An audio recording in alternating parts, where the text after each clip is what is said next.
दोस्तों, अंग्रेजों की ये बनावट और उनके अफसरों के ये दफ्तर गौर से देख लीजिए। आज पूरी तरीके से मिटिया मेट हो गए, खंडर में तब्दील हो गए। तकरीबन असीरगढ़ के इस 500 वर्ष पुराने किले में 100 से ज़्यादा निर्माण अंग्रेजों के हमें देखने को मिले हैं, जो अंग्रेजों के शासनकाल को दर्शा देते हैं। आज अंग्रेजों की ये सारी इमारतें खंडर में तब्दील हो गई और उसके बाद अब हम आगे के लिए बढ़ रहे हैं। जैसे जैसे हम आगे बढ़ेंगे तो ऐसे प्रकार के निर्माण हमें टूटे हुए मिलेंगे और हम आपको ले चलेंगे उन हिस्सों में जहाँ पर कुछ सुरंगें ऐसी फैली हुई हैं जो धरती तल में एकदम गहराई में पहुँचा देती हैं। भाई, उन सुरंगों की तो बात ही मत कहिए। यहाँ पर अब और आगे जब जा रहे हैं तो एक तालाब मिलेगा और यहाँ पर कुछ वीर सेनानियों की मज़ारें वगैरह बनी हुई हैं, क्योंकि काफ़ी समय तक यहाँ पर मुग़लों का भी शासन रहा।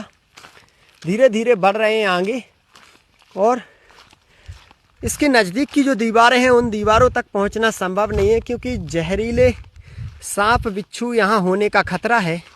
हर तरफ लगा हुआ है घास फूस और ये भयानक जंगल। कहते हैं कि वक्त बड़ा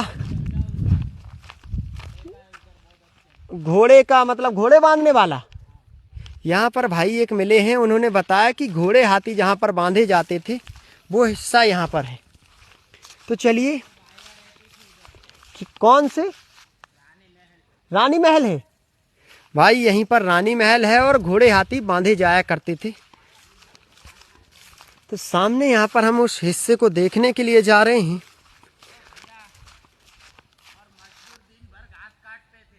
हाँ, ठीक ठीक। तो भाई यहाँ पर हम अब आगे बढ़ते चले जा रहे हैं और घोड़े हाथी बांधने के जो दरवाजे हैं ना वो ऊंचे ऊंचे दिखाई पड़ रहे हैं, क्योंकि उसी हिसाब से उस समय बनावट हुई थी। रानी का महल भी है यहाँ पर। और भाई ने बताया कि मजदूर दिन भर घास काटते थे यहाँ पर।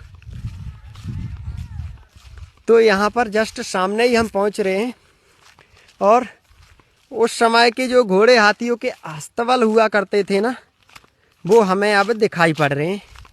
इस प्रकार से हमें सामने सारा सुंदर व्यू एकदम से उभर करके आया है।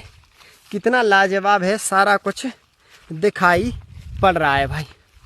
जैसे जैसे आगे बढ़ रहे हैं वैसे वैसे हर एक हिस्से को अब यहीं से गौर से देख लीजिए। बड़े बड़े दरवाजे जिनमें हाथी घोड़े बांधे जाया करते थे। 3 मंजिला बरामदे, यानी कि 3 खंड हैं एक साथ में।